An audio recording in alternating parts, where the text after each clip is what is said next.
Good evening. Our next speaker, Dr. David Michael Jacobs, is a recently retired professor of history at Temple University in Philadelphia. Dr. Jacobs has been a UFO researcher for more than 47 years.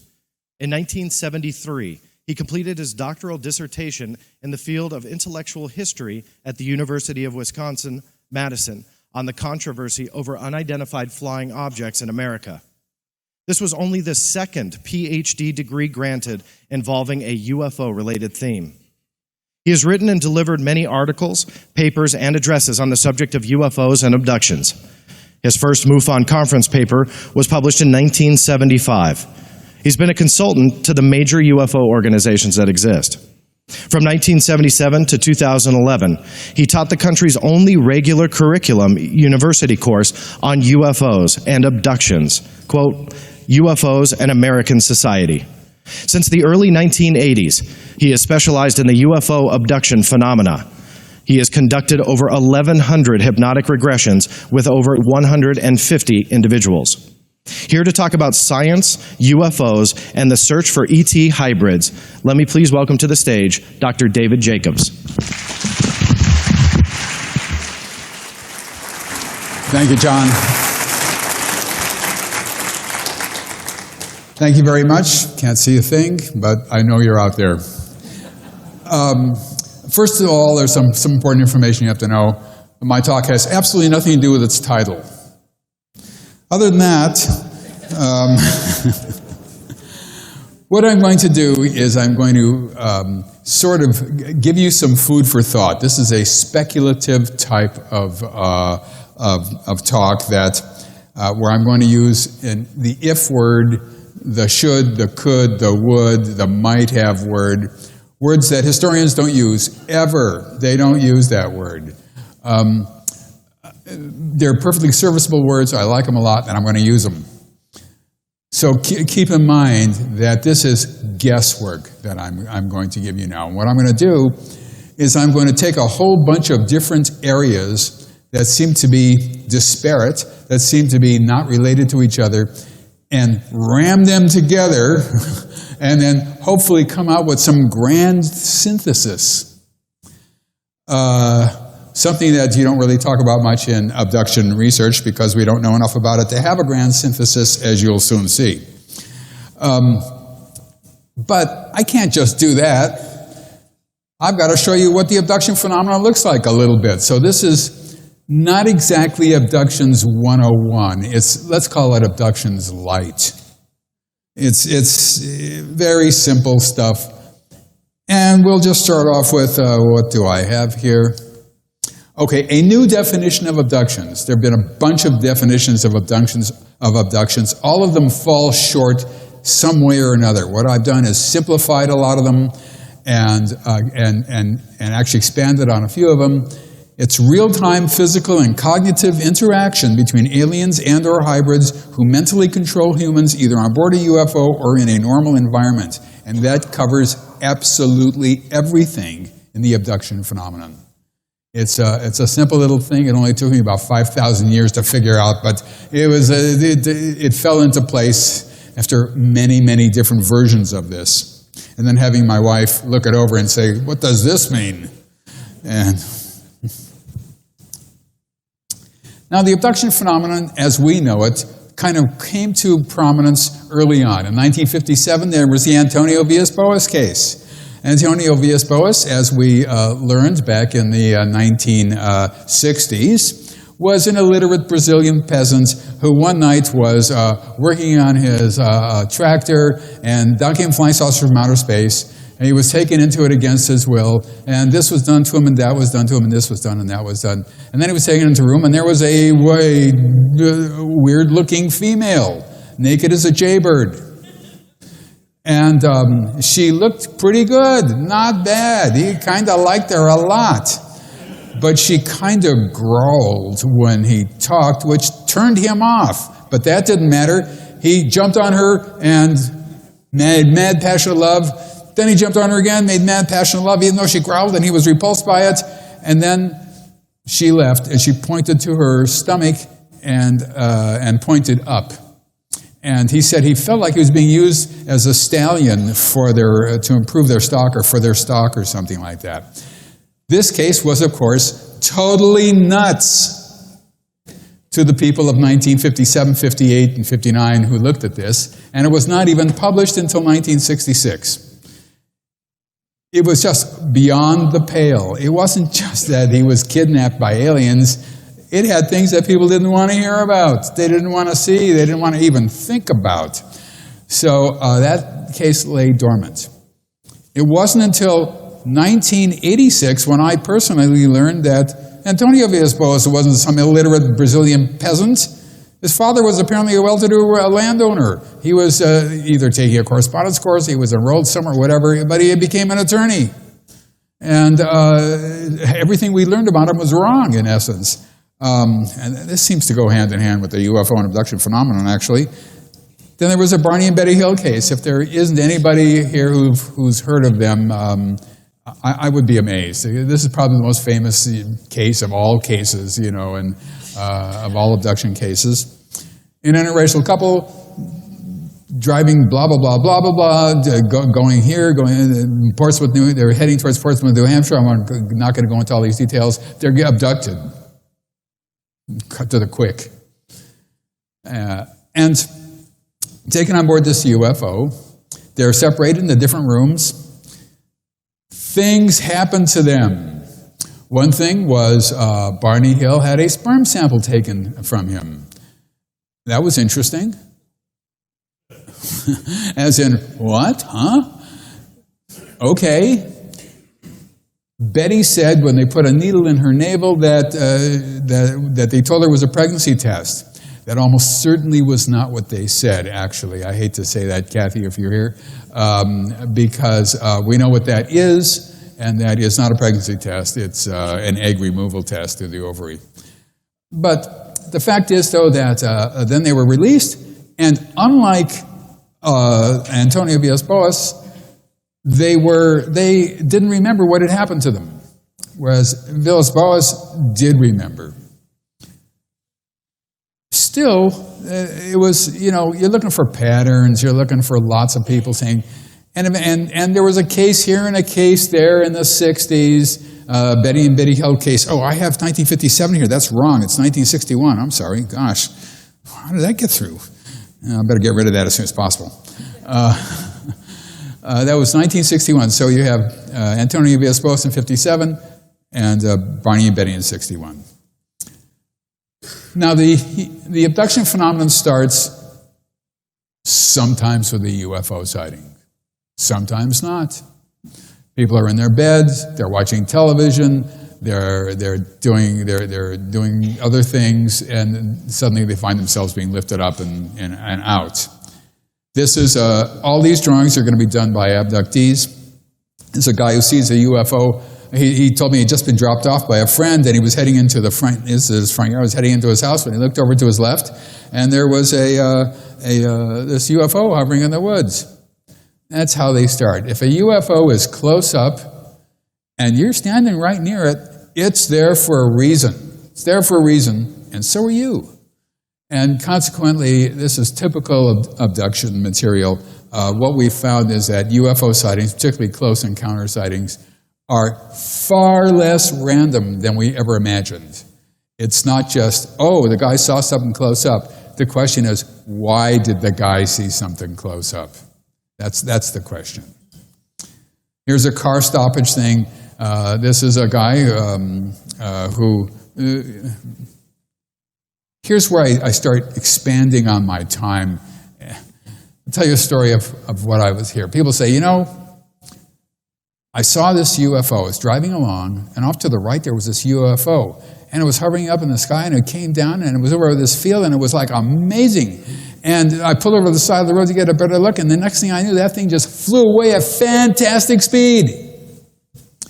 And I heard that over and over and over and over again. And I thought to myself, why in the hell is he pulling off to the side of the road to get a better look? They're all saying that. You can just crawl along and get a better look. There's a lot of ways. What I found is, this is what I call abductee speak. What the abductee is saying is, I was driving along and I saw this UFO, and that was amazing. It was astounding. It was out to the side of the road, hovering above us field, and I had to pull over to the side of the road now. And then I waited, and then this being came out and opened the door, and I went out, and then they lifted me in, and I went in, and then they did this UFO, and they did this, that, this, that, this, that, this, that, this, that. And then I came back down, and I got back into the car and turned the engine on, and wow, that thing just flew away at fantastic speed. So when you hear that, if you're a researcher, you know, well, maybe he did just pull over to the side of the road and everything was fine, but maybe not, you know. This is one of these kinds of situations. This is a guy, I shall go to the pointer, who is a graphic artist, and he drew a sort of tableau in a way of where he was. He was with a friend, and this is the guy. And he sees... I'm going to move my microphone over here. He sees a UFO up there. And the next thing you know, it scares him. He's like 12 years old. The two of them, he and his friend, hide in a ditch. Then they decided they will stand up and wait. That's him going up into the object. When he returned a couple of hours later, his friend had already gone home. Friend wasn't taken, but that's him. That's you know, it's a daytime event. People are abducted that way all the time. It's nothing unusual. They're taken in, and there's usually a waiting area, and I'm skipping an awful lot of things here. You got to remember, this is a very complex subject, and I'm not even alluding to things that happen even before they're in the waiting room. But they get to the waiting room.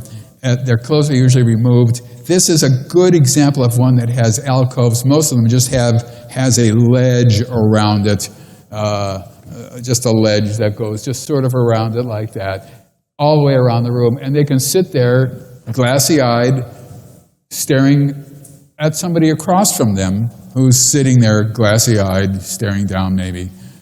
But they can describe who else is there. That's the important thing. You can ask them, well, do you see kids? Do you see men, women? Do you see, you can ask them about ethnic groups, racial, whatever. You can ask those kinds of questions to see what kind of mix there is and all that. And next, here's a guy walking down a corridor. Now this has confabulation in it. That is to say, this is a consciously remembered event. That means it is not to be trusted. It is exactly the opposite what you think. Consciously remembered events, generally speaking, have a lot of false, wrong material. It's not that the person is saying that on purpose. This is what they sort of remember. For example, this square entranceway here or whatever, that's just not on board a UFO. It's just not there. You're not going to see it. It's not there. Nobody ever describes that. Who is not confabulating? And he seems to be wearing a black outfit. Probably not. The aliens' heads, they're too wide. But it's a good drawing. I like this drawing because it shows what's happening. He's walking down a hall and he's being led by two small gray aliens. Here's another one. Here's, if I may use the pointer. This woman enters into the object here, She goes into here. Here's a waiting area. They take her clothes off. She walks into, where the heck does she walk? I think she walks into here next. And this is her table right here. Afterwards, she went into here, and she was presented with a baby to hold. And I have a slide of that also. Here's another one, diagram of hallways, and the guy walks down this hallway, that hallway, this hallway, that hallway, and this is him here at on his table. There's only 3 tables in that room, you'll notice. Now, one of the things that happens to all abductees, almost all the time, is something that when I taught this course, I would have a student, I would say, tell me what happens to every single abductee almost every time. See if anybody can guess this. And not a single human ever guessed it. Only the aliens sitting in class guessed it. They knew right away, but the humans couldn't get it. And it's a staring procedure where a being of some sort stares directly into the open eyes of a person who cannot close his eyes, cannot avert his eyes, can't do anything like that. And I wondered for years what this was, and I finally figured out that they're connecting with the optic nerve, and they're going through the optic nerve to innervate any neural areas that they want. And there's a certain amount of evidence for that because people, I won't go into it, people feel certain things in their body, something's going down here, and there's a buzzing here, and and they would also have different images and imagination, and I figured out what the images were and why and so forth. And it's the optic nerve is the only nerve that you can see from the outside. Now, there is a distance between these aliens' eyes and your optic nerve. How do they do that? Do you say a lot of me? I don't know. But that's the only thing that I can think of, and that makes any sense. Here's sperm extraction with neural engagement. See, the thing about Barney Hill was he had sperm taken from him. But when John Fuller wrote the book Interrupted Journey, he had Fuller take that part out. It was too embarrassing. Thank God for that. Barney did the right thing. Because debunkers couldn't say, well, Barney said it, so now all the guys are saying it, you know. The answer is, it happened to Barney, and it happens to almost all guys. I'm saying almost because I tend to speak in absolutes, so I'm trying to learn how to say almost and most of and things like that. It's very hard. But here's a situation where a guy's having neural engagement and sperm removed at the same time. Here's a guy who is having neural engagement with a young hybrid, we'll get to that later, who is wearing what I call hybrid garb. This is typical hybrid wear. This is what they wear. Here is egg extraction, fetal insertion, or removal. In other words, women have eggs extracted in several different ways. They have fetuses inserted in them and fetuses removed from them. Almost all women, there's the qualifiers again. Almost all women have this. Let's put it this way, I haven't found one yet that hasn't, but I'm sure there probably is one. So almost all women have this almost all the time. This is taking a fetus away to a room, and I thought I was being clever here. I will invent a word for this called an incubatorium. And I found out when the internet reared its ugly head that there already was a word called incubatorium. So he's taking it to the incubatorium to be placed in these things. These are containers made of, we would assume, a glass-like material so that you can see inside. Almost certainly filled with a liquid, but the liquid is almost certainly a nutrient. And what you see here is fetuses in different stages of development, waiting to be taken out or hatched. I don't know what word to use for that, but it certainly is not their birthday. That's not a concept with these particular people. Okay, now you'll see this is what I call what I've done, once again, this is why this is Abductions Light. I need to zoom through this. What I've done is, in Secret Life, my book Secret Life, no. In the book The Threat, I took hybrids and I decided that they were on a sort of continuum. I was probably wrong about that, but I was in the right ballpark. So I had early stage, middle stage, and late stage hybrids, depending on the degree of hybridization. My guess is that it's more subtle than that, and there are stages in between each. And I've identified 2 more stages since that time, which I will talk about today. Bud Hopkins first discovered this in 1983. He called me up, he said, David, I found the most amazing case, the most astounding case, an unbelievable case. It was amazing. I said, God, what is it? What happened, you know? And so he said, well, you remember Chris? I said, yeah. And he said, well, they had her, they took her into a room and they showed her a baby. I said, a baby? Huh? Yeah, it was a weird-looking baby, like sort of a cross between human and alien. It was a weird-looking baby. Well, the point is that you did not say the word baby and flying saucer in the same sentence. You know, that's not a word that UFO researchers used a whole heck of a lot. Baby. So, yeah, they wanted her to hold the baby, he said. And then they wanted her to feed the baby. And I said, feed the baby? What are you talking about? I said, did she tell them that she has never had children, is not pregnant, is not lactating, she can't feed the baby, you know? And he said, yes, she told them she couldn't feed the baby. They said, that doesn't make any difference, it's okay, just take the baby and put the baby to your breast. So she did. And I thought to myself at that time, if this is true, if this is happening, and I had not started doing my own abduction hypnosis until a few years later, if this is true, we will never be able to understand how these aliens think because they value form over function. The form is you put the baby to a woman's breast. The function is not there. There's no milk. That was wrong. The woman's lactating, whether they know it or not. The baby will, in fact, feed. And we know we can identify the procedures even for stimulation for that. Next. Here is an early to middle stage hybrid. Oh, let me just show here.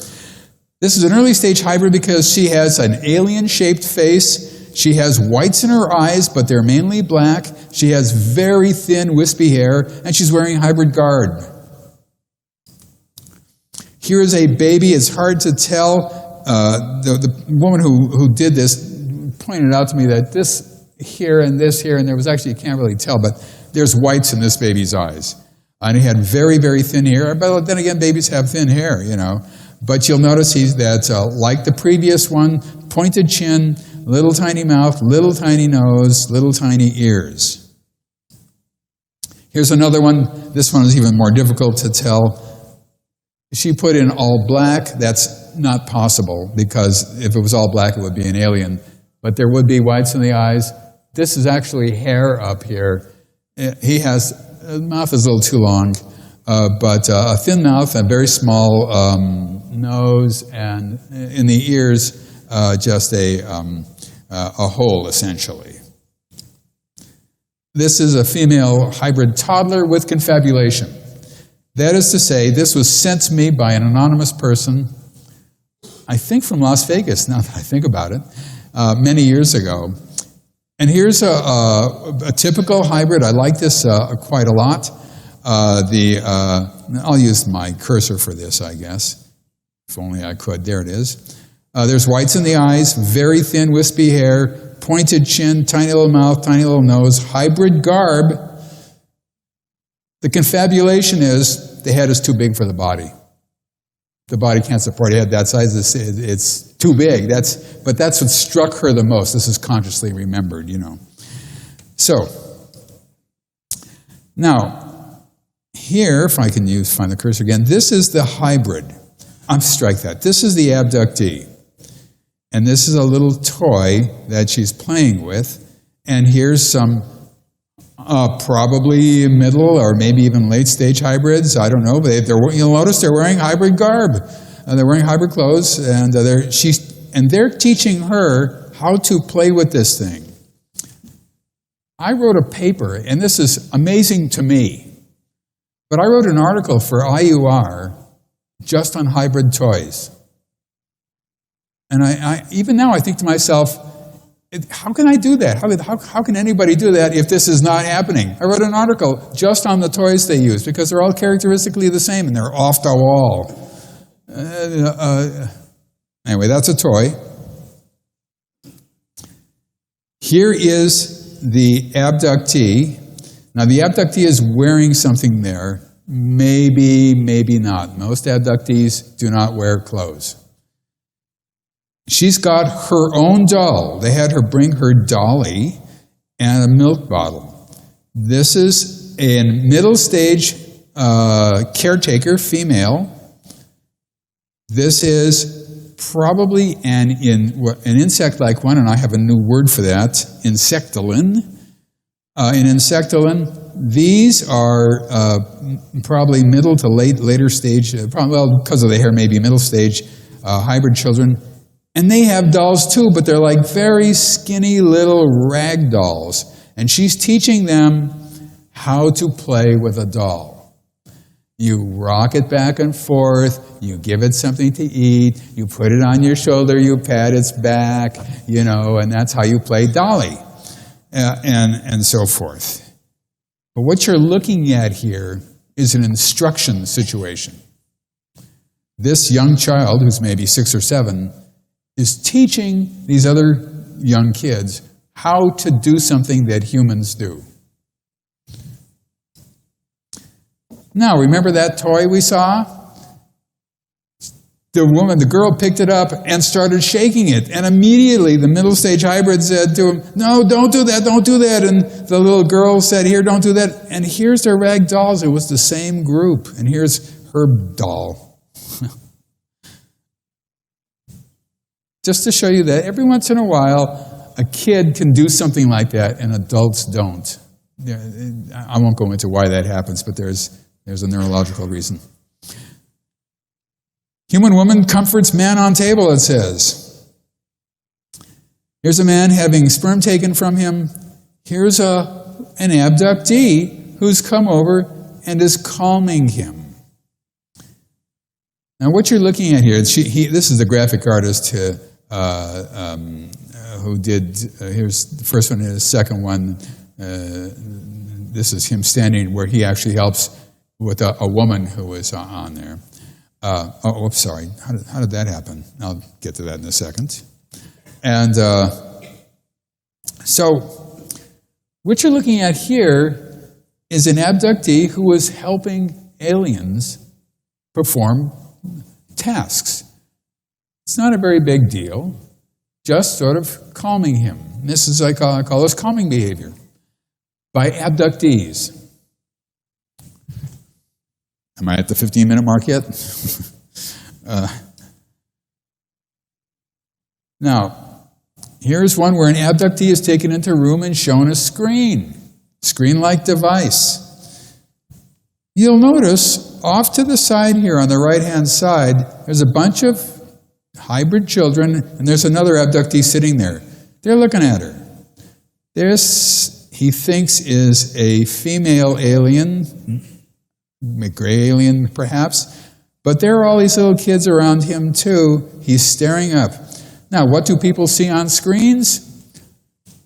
Everything from the earth cracking in half, armies warring, bad news things happening, death, pestilence, floods, whatever, and normal scenes of everyday life, scenes of people having a good time, beautiful, verdant wilderness scenes of strange objects slowly floating, geometrically shaped, across a screen that they're supposed to watch.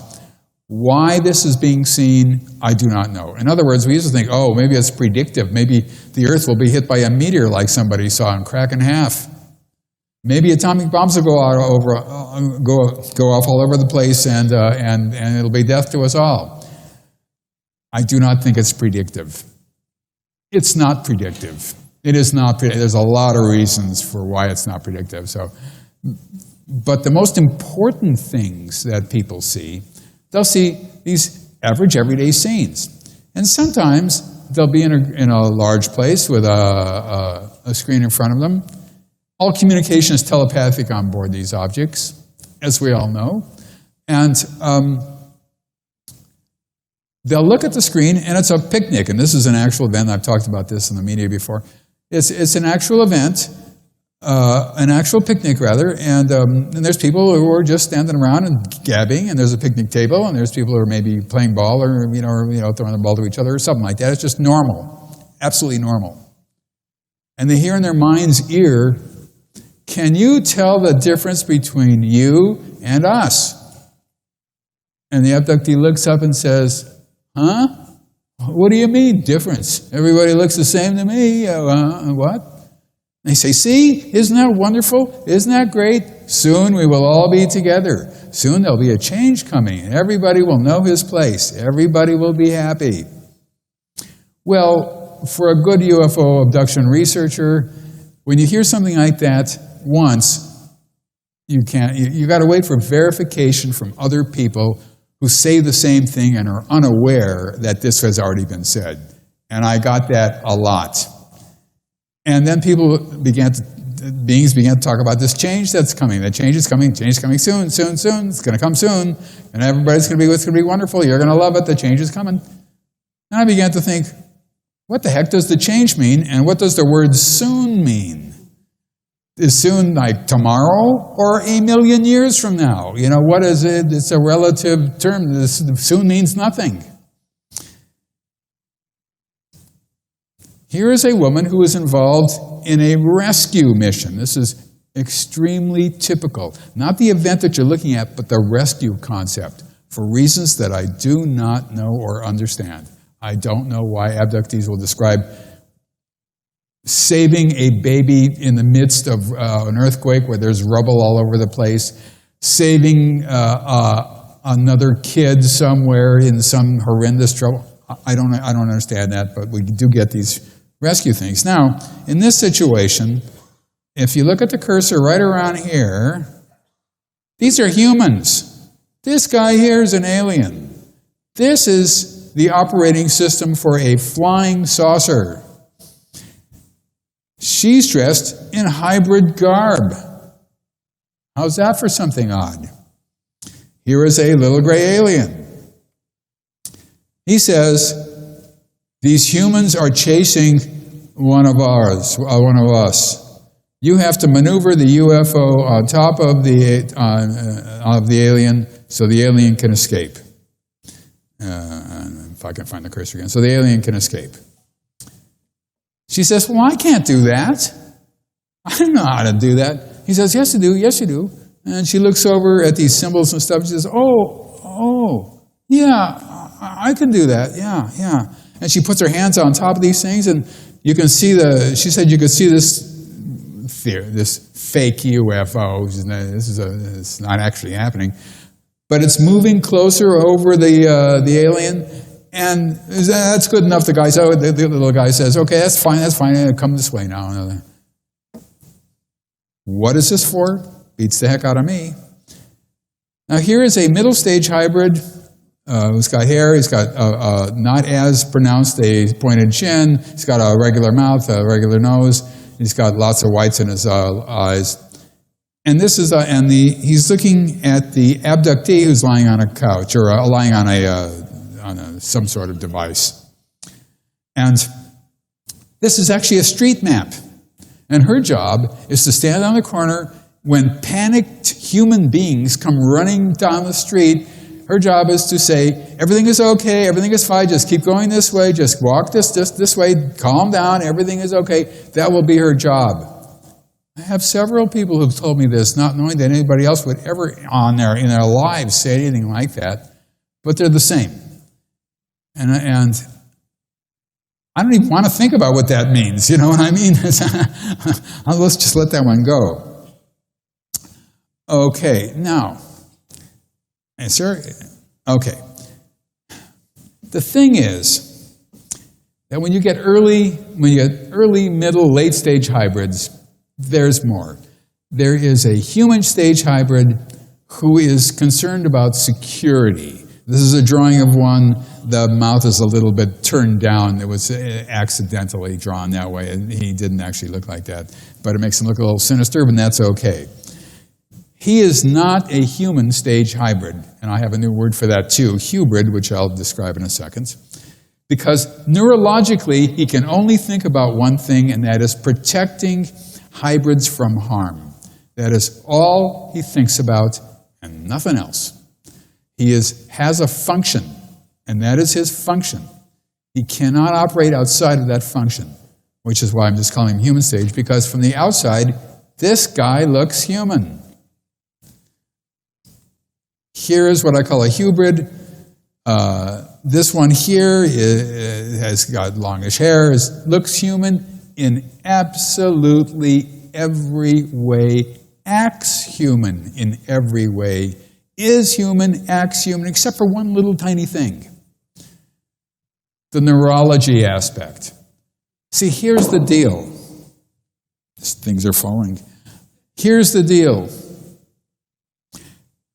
All abductees, without exception, are controlled first, from a distance. In order for there to be an abduction phenomenon, the person who's about to be abducted cannot know that they're going to be abducted, and when it begins, they can't say to themselves, somebody's coming into my house. I'll reach behind my pillow, get out my 9mm Glock, and blow their heads off. They just can't do that. Nor can they dial 911, nor can they wake up their wife or their husband, nor can they get the dog to attack, spot, get him. They can't do anything like that. They just sit there waiting. They are already controlled and from a distance. That is neurological control. How far that distance is, we don't know. Is it 6 trillion light years from here on the edge of the universe where they can control people? Probably not. Is it 50 feet? Well, probably so, yeah. How far it extends, we don't know. But my guess is that this is a far more complicated situation than I know. It's odd for that to be complicated, but there's reasons for it. So this hubrid can control humans, and humans cannot control the hubrid. That's the one difference. Now, the ramifications of that are that hybrids are another species than humans. Hybrids are a first-class species, and humans are a second-class species. That's the way it works when somebody can control somebody else. That's just the way life becomes. And I don't particularly like that, see? Call me crazy, but it just doesn't set right with me, I want to be able to control them. That's the way it's supposed to work. But that is not what we are finding out, as it turns out. Here's a female hubrid. Now, the person who did this on a computer, and he didn't add the neck in. So you have to imagine that there's actually a couple of, couple of lines coming down here to give her a normal neck. Also able to control people. Now, let's talk about aliens. In my research, my sense is that the insect-like ones, the insectoid beings, or as I just call them, insectolins, it's insect alien without an E. It's easy to remember. The insectolins are true aliens. These are order givers. These are the powers that be, I think. These are the ones, I surmise, are at the top of the pecking order. There really isn't a pecking order. It's more like spokes of a wheel, but they're in the center of it. And they look really weird. You notice how thin they are, how thin their arms are. You notice that their head is odd. This is actually a drawing by Katerina Wilson, who gave it to me. And you see that the head is pointed. There's no mouth, there's no nose, there's no ears, there's no nothing. And really bizarre looking. Now, people call them parking meter heads. People call them praying mantises. That's the most common thing that people say, and so forth. Then comes, and I don't have a slide of this for various reasons, then comes the reptilian-like ones, reptoids. I just call them reptilins. It's a nice, easy word, R-E-P-T-A-L-I-N, reptilins. And we see reptilins once in a great while. And when people describe them, they describe them on a spectrum of, God, the guy looks like an alligator. God, the guy looks like he's a lizard. God, the guy looks like he's a tall gray. What? They describe them all the way down. You know, it's like all over the place. It is so, it's not rare, but it's unusual to get them. Of the 1,100 cases that I've looked at, you know, I have maybe 20 cases of people saying reptilin. And the question is this confabulation or not? And it's hard to tell. But let's assume there is. Let's assume there is. Now keep this in the back of your minds. I'm actually going to come back to it. Now, so they're sort of at the top of the pecking order. Now, these are small and tall grays.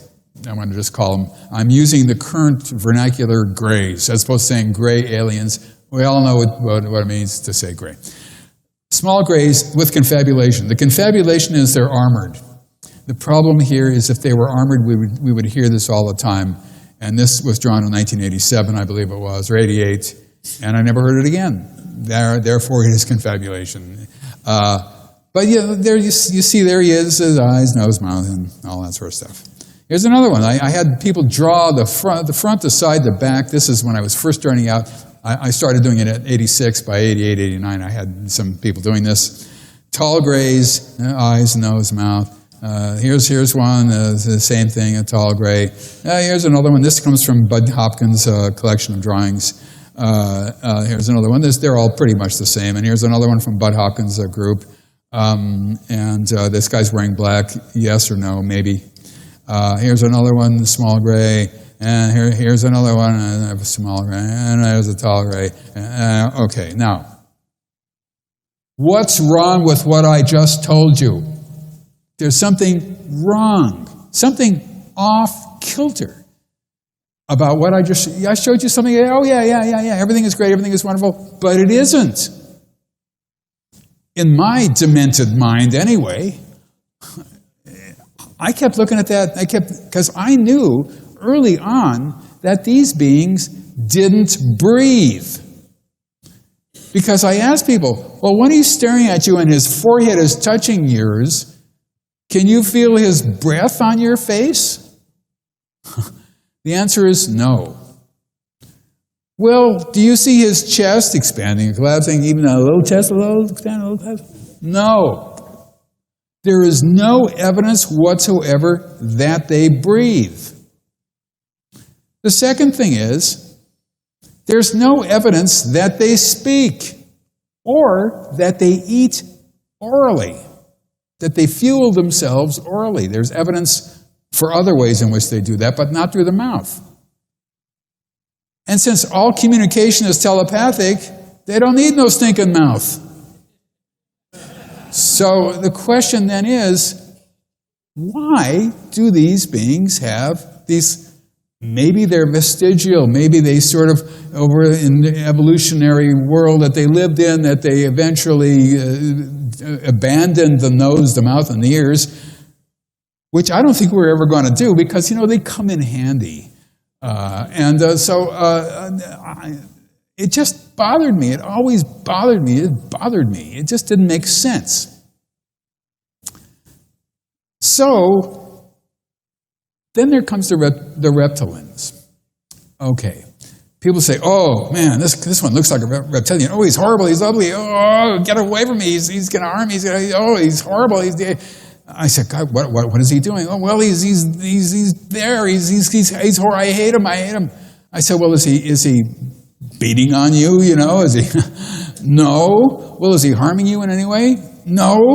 Well, is he threatening you? No.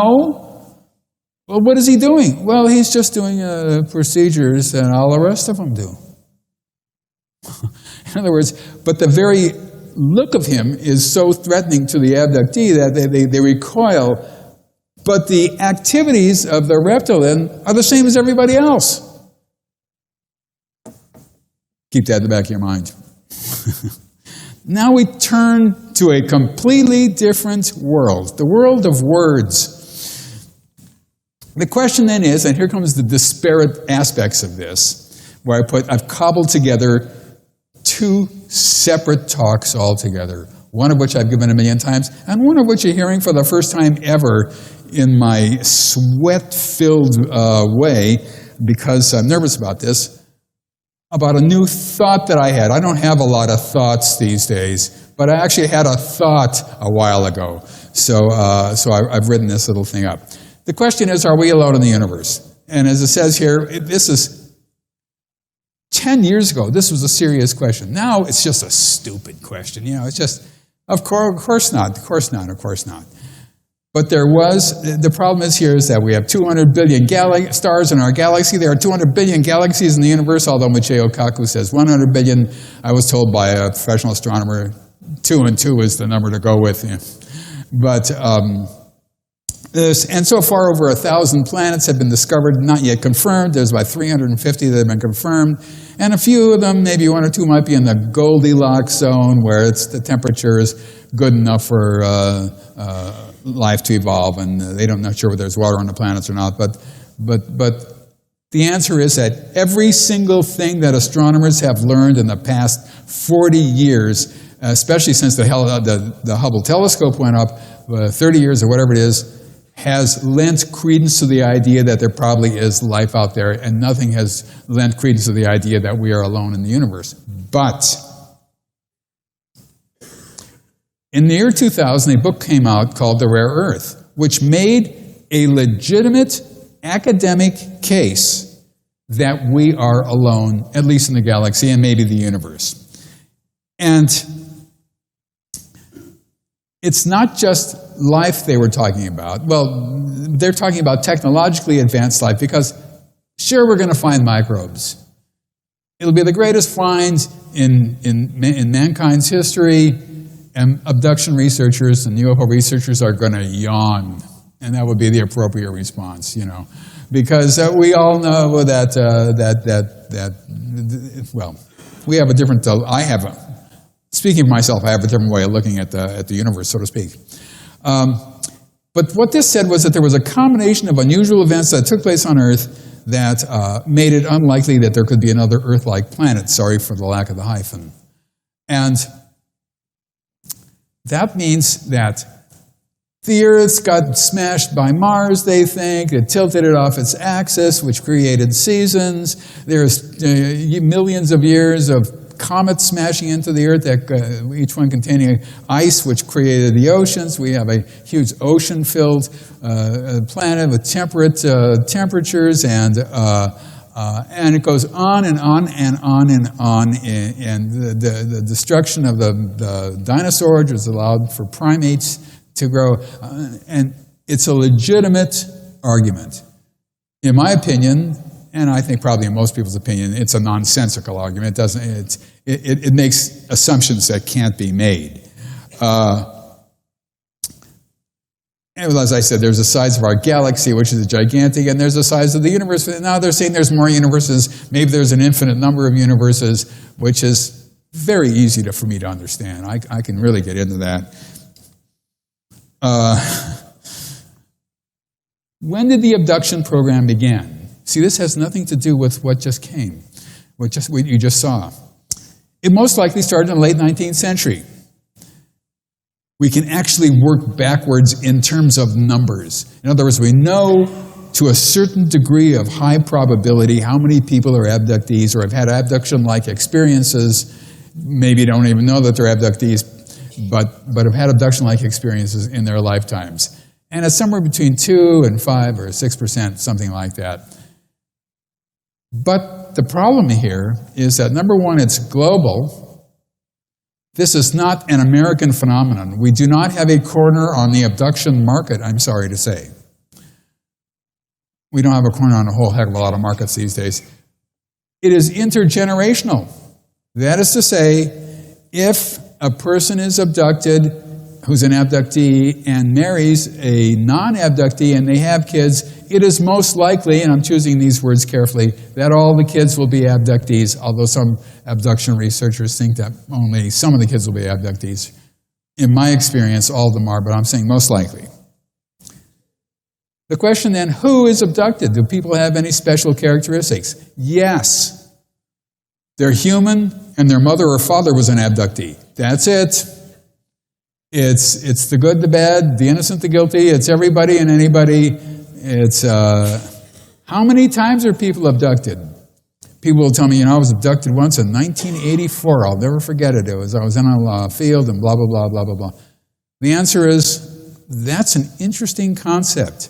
Let's see what happened. And then they remember some other odd thing that happened. Then they remember another one, then another one, then another one, then another one, then another one, then another one, then another one. All the way back into childhood. Now, they stop remembering when kids don't remember, like at 4 or 5 or whatever. It's harder and harder to remember when you anything of note when you get that young. But we know that parents are abducted with their babies. Therefore, there's a pretty good reason to think that it goes from infancy into old age. It stops somewhere in old age, and we don't know where. We don't know when it stops, at what time. So, people are abducted with great frequency, over and over and over and over and over and over again. I had a guy come to me with 200 incidents that he had written down that might possibly be abduction activity. 200, he was 40. That meant only 5 a year from the time he was born. That doesn't happen. 5 a year is too little. I've never had 5 a year when I start doing research. Much more. So people are abducted all the time. It is anybody and everybody. It is intergenerational. It's global. That's really a critical one. It's global. It's around the world. I get email from abductees around the world. It does not matter. There's 2 things that they have to be able to do which limits it. They have to have a computer. They have to find my website, and which is not easy. And they have to understand English so they can fill out the questionnaire. Hopefully we can get around that. There's something called Google Translate, which I've been using all the time now. It's wonderful. No matter what language it is, Google will translate it. So it began, though, when we think back on it, if this continues, how long will it take for everybody to be an abductee? If it keeps spreading laterally through people who are abductees getting married to non-abductees, and then it continues down through the generations, longitudinally, so to speak, how long will it take for everybody to be an abductee? I had a PhD mathematician work this out. Now, the problem is I don't really know because I can't remember how many people he started with. But he said, I think he started with like 1 million or something like that, or maybe 500,000. He said 7 generations. Now, the question is, what is a generation? The term generation has changed over the years, and when you look it up on Google, it is now 30 to 35 years, which seems like an awful long generation to me, but let's just say it's 30 years, because we used to think it was 20 years, and it was boosted up to 25.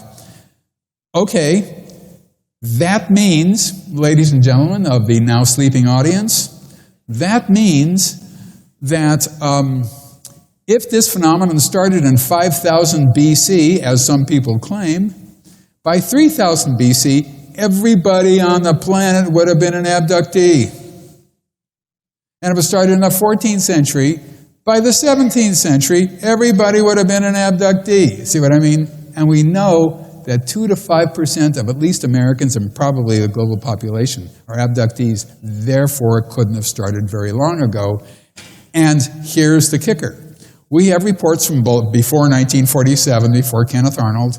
We have reports from the early 1940s that we've examined. I've looked at cases from the 1930s. Bud looked at one case in the early 1920s. And there's evidence, there's anecdotal evidence of going back to the 1880s that I have. So we say the last quarter of the 19th century is probably okay.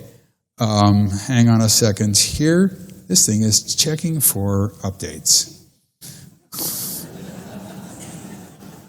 It's still checking for updates. Go away. Cancel. It's not letting me cancel. Help. Oh, well, we'll talk about this for a second, but I do need somebody to come down and... Here he is. Materialized out of nothing. Apologize.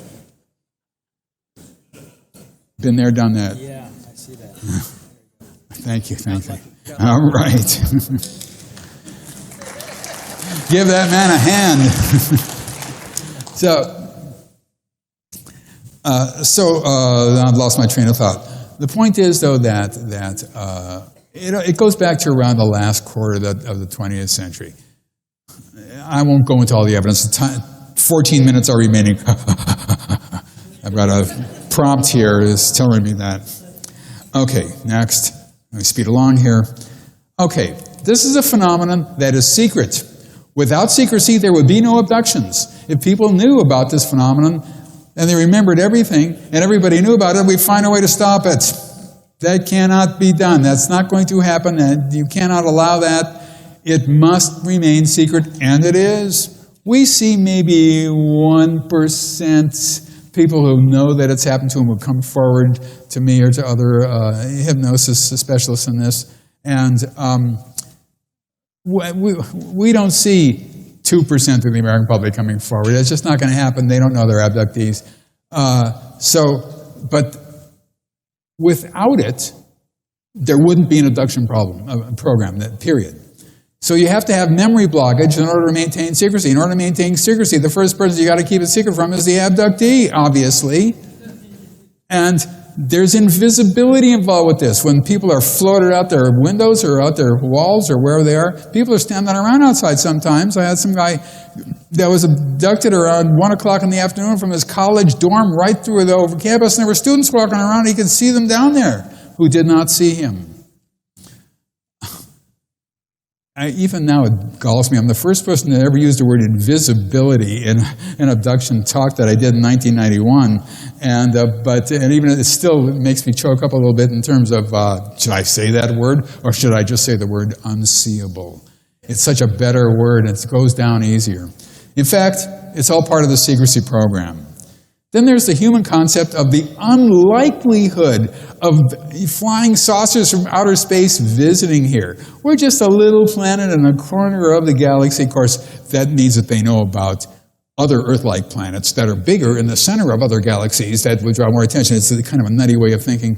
But there's also a lack, especially of abductions, of hard evidence that we have. We have anecdotal evidence. Stories people tell through human memory, retrieved through hypnosis with all its problems, administered by amateurs. Of the most important thing that's ever happened in the history of humankind. Obviously, the response is to simply not believe it, and probably correctly so. We have not figured out a way to get anybody to believe that this is happening except the scientists who are themselves abductees. Now we come to we're still 11 minutes left, we're still, aliens make mistakes. Here are a few examples. Abductees are brought back to the wrong place. They're brought back wearing their clothes wrongly. Sorry, the LY should be there. They're returned to their regular environments wearing someone else's clothes. If you want to wake up one morning and you're wearing somebody else's clothes, I think you'd remember that. You know what I mean? It might be a shock. I don't know. While driving a car, people are put back on the wrong side of the road. I had one guy who gave up driving. He found himself with cars headed directly towards him. He had to zoom off to the curb. He was headed in the wrong. They put him down the wrong place. That's an error. People get loose on board and run down the hallway. People get loose, and one guy reached up and grabbed this alien's neck, who started to squeeze him and was staring at him. He got loose while neural engagement was taking place. Abductees are returned outside their houses that are bolt locked. How the heck? What? They're in their yard. One woman had to use a baseball bat to smash through her patio glass doors to get inside her house. People remember things. They shouldn't remember things. And they don't. 95%, 99% of them don't remember anything. They live weird lives. They see ghosts. They see religious figures. They travel on the astral plane. They have this, they have that. And they know, and that's normal for them, you know. But they lead odd lives. Are they abductees? Hell no, they would say to me. Hell no, and I'm not an abductee. And sometimes abductions are witnessed by others. Not only that, which I should add, but people are abducted in groups, and if you're interested, and they can confirm each other's abductions, and they're physically missing from their normal environments when they're abducted. When you tell a psychiatrist that people are abducted in groups, they will simply ignore what you said, because everything that they've held dear and cherished in their lives will be destroyed if they were to believe you. Now, this is the error rate.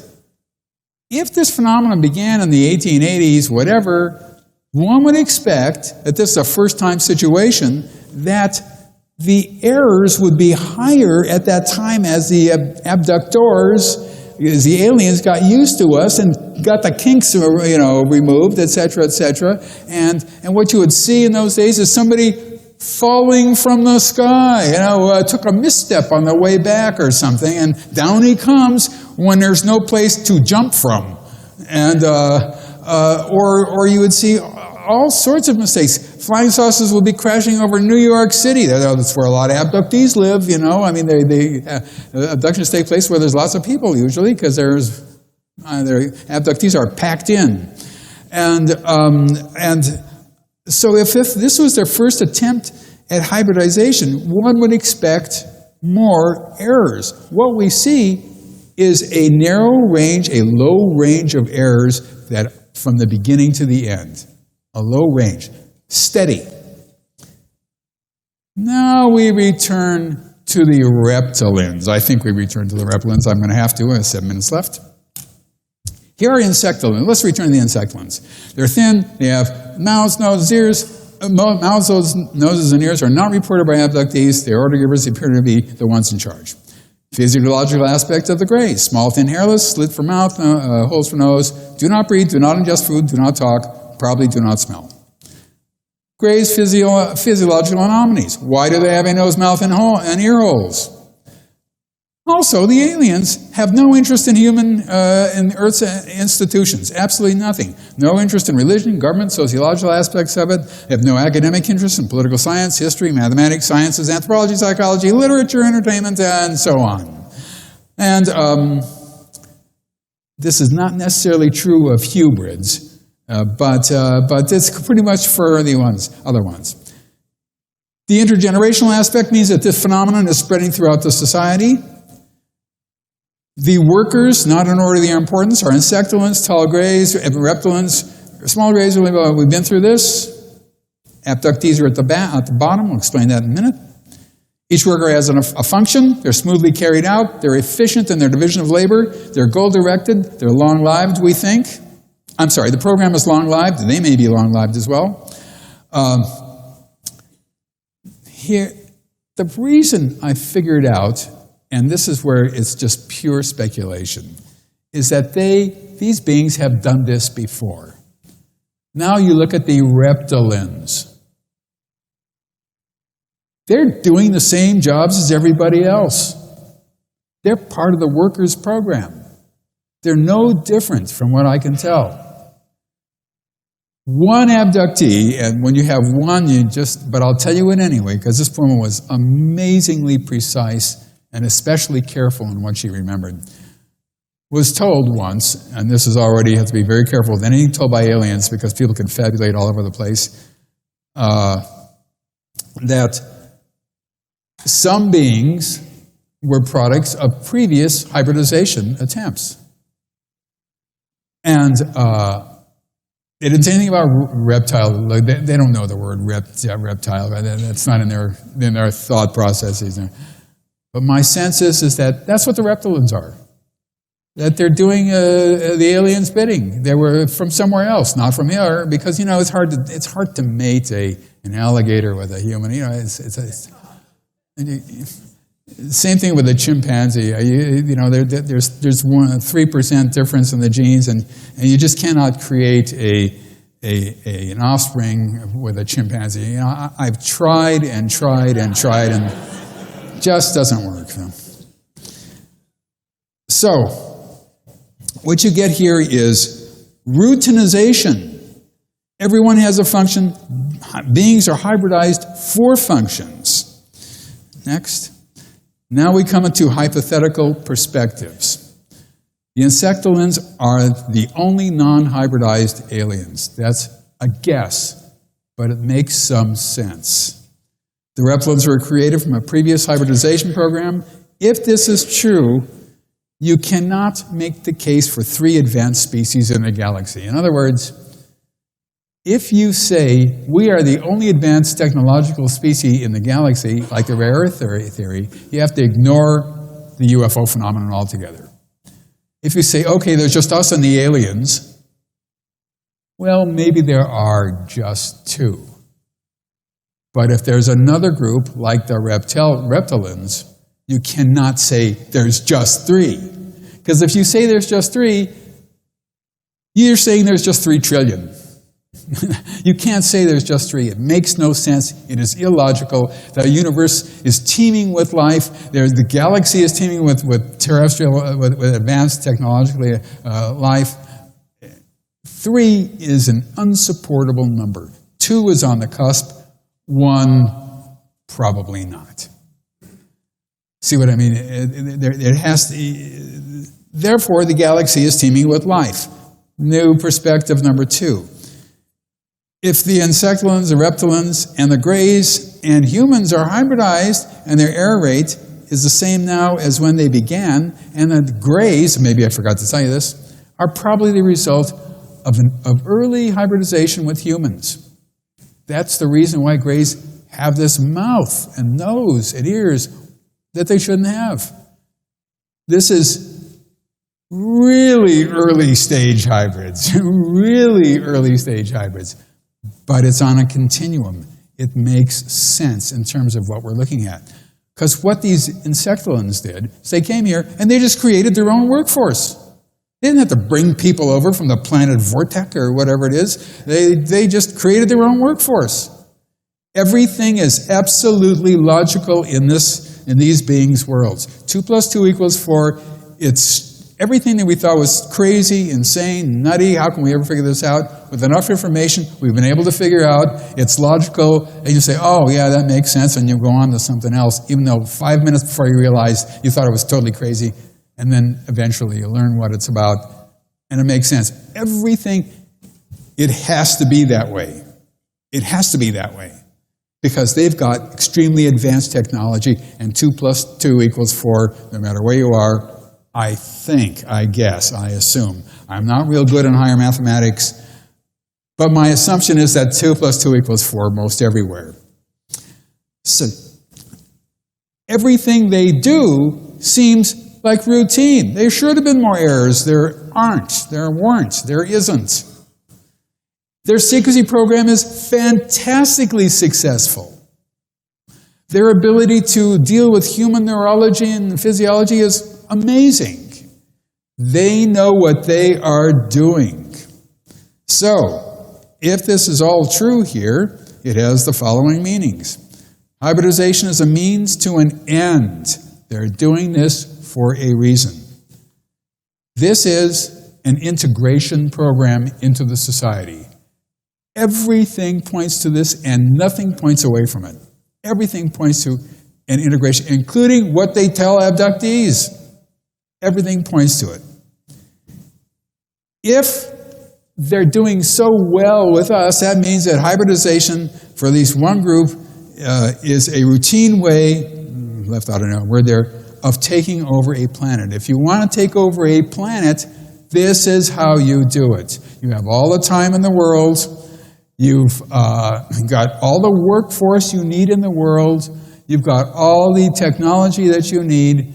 You can actually do that, which is inconceivable to us, but that is where the evidence leads. If this is the case, hybridization is common.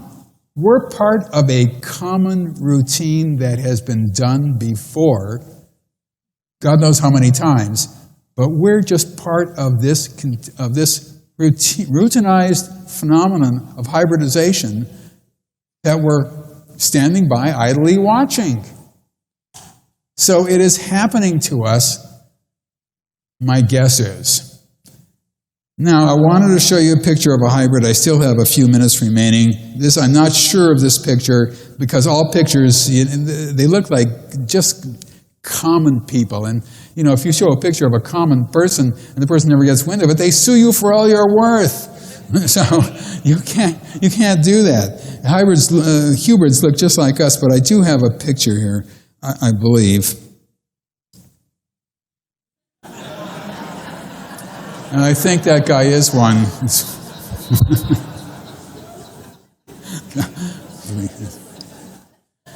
Okay, that's my story, and I'm sticking to it.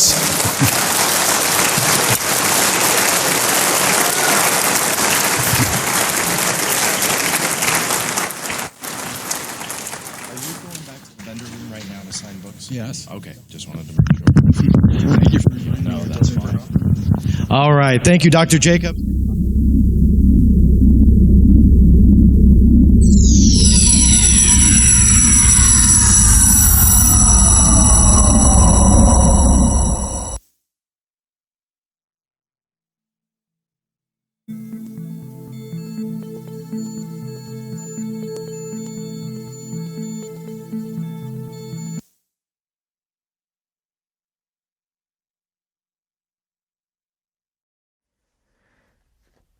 The prophetic message you are about to hear is part of a great communication from the divine. It is a new message from God for our time. The new message is contained within a series of sacred texts which address nearly every aspect of our lives. Many of these texts can be found at newmessage.org, home of the New Message. There you will also find important messages from Marshall Vian Summers, the individual who is receiving this great gift for humanity.